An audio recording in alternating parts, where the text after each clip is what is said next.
Hi అండి అందరికీ. నేను ఇందాక మధ్యాహ్నం ఒక షార్ట్ అయితే పెట్టాను కదండి, ఇది ఏ ఫ్రూటో చెప్పండి అని చెప్పి.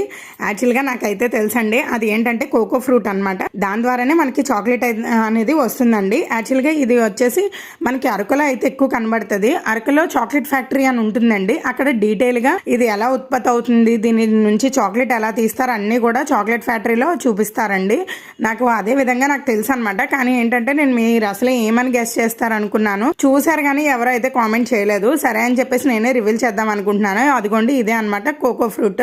ఇందులోంచి బీన్స్ వస్తాయండి. లోపల ఉన్న చూడండి ఈ గింజ వచ్చేసరికి కోకో బీన్స్ అనమాట. అవి చాలా స్వీట్ గా ఇంకా కస్టర్డ్ యాపిల్ లా అయితే ఉన్నాయండి. చాలా బాగున్నది. ఆ గింజల్ని సపరేట్ చేసేసి ఒక కాఫీ బీన్స్ ఉంటాయి కదా, అలా అయితే చేస్తారనమాట. డ్రై అయిపోయిన వాటిని ఫుల్గా గ్రైండ్ చేసేసి ఆ పౌడర్ వస్తుంది కదండి, అది చాక్లెట్ అనమాట. ఆ చాక్లెట్ పౌడర్లా అయితే వస్తుంది. డైరెక్ట్గా కూడా తినచ్చండి. చాలా స్వీట్గా ఉంది. నచ్చితే ప్లీజ్ సబ్స్క్రైబ్ చేసుకోండి. ఒక లైక్ కూడా.